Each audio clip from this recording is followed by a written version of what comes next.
Here's your money briefing for Monday, April 3rd. I'm J.R. Whalen for the Wall Street Journal.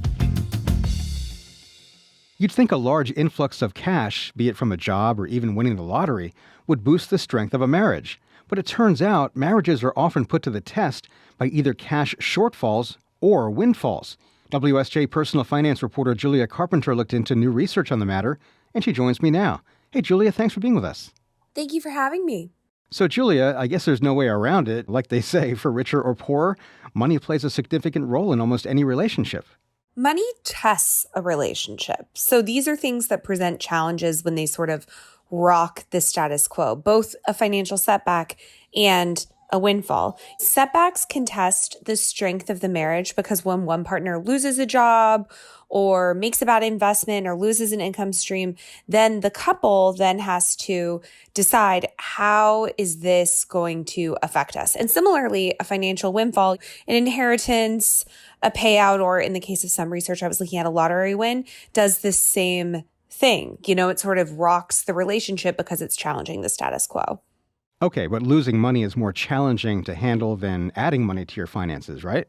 Yes. Behavioral economists have found that thinking of losing money, we have a stronger emotional effect to that. That's true for everybody. Then gaining a similar amount, we don't have as strong of an emotional reaction to that. But when it comes to relationships, the research that I've looked at suggests that huge financial moves in either direction can shake couples in much the same way, because in both cases, they are exposing weaknesses in the marriage or sensitive spots in the marriage that otherwise might have been overlooked or ignored. Weaknesses in the marriage, even involving an influx of cash?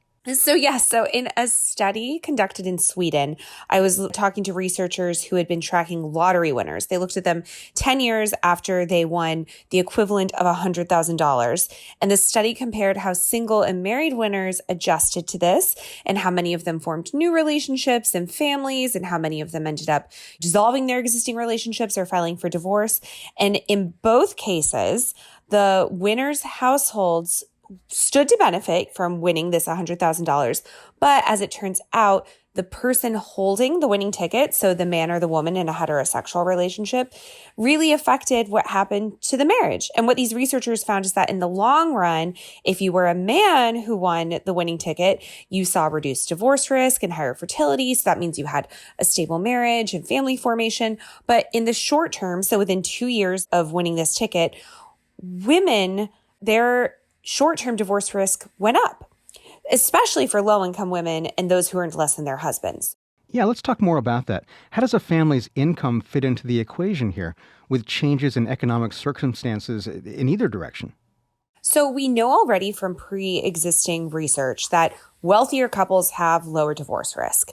And people experiencing income changes when they hold less than $40,000 in net worth as a household, they're much more sensitive to this. They are much more likely to divorce should their net worth drop, or in the case of this lottery research, should their net worth increase as a result of this lottery win. So how can couples successfully navigate significant financial changes in their marriages and avoid divorce? I was talking with Marina Edelman. She is a couples therapist, and she tells clients to embrace flow. That's the ability to adapt, to change with one another, to sort of uplift one another's skills when you're realizing who has the strength and who is the strong person in this. And in lieu of just deciding, okay, you're in charge of this in terms of the mental and physical household duties, Marina Edelman says that she encourages couples to instead embrace this flow, the shifting nature of schedules and responsibilities. So when you have something like this income shock in either direction, that upends that previous order. And she says the marriage embracing flow is better able to sort of absorb this shock and keep moving, keep growing, stay together. Now, we've talked on the show before about how people trying to repair their finances and trying to smooth things out might enlist a financial advisor. How about doing that? An advisor could help draft a revised budget for the couple in case of they have this sudden new fund or they have less income, but it doesn't solve the problem at the heart of the miscommunication. I was speaking with Adam Cole. He is a financial therapist, and he tells people you can have the greatest plan in the world, but if you don't feel like you're working as a team, then you're taking one step forward, even as you take 2 steps back. All right, that's Wall Street Journal personal finance reporter Julia Carpenter. Julia, thanks so much for being with us. Thank you for having me. And that's your Money Briefing. I'm J.R. Whalen for the Wall Street Journal.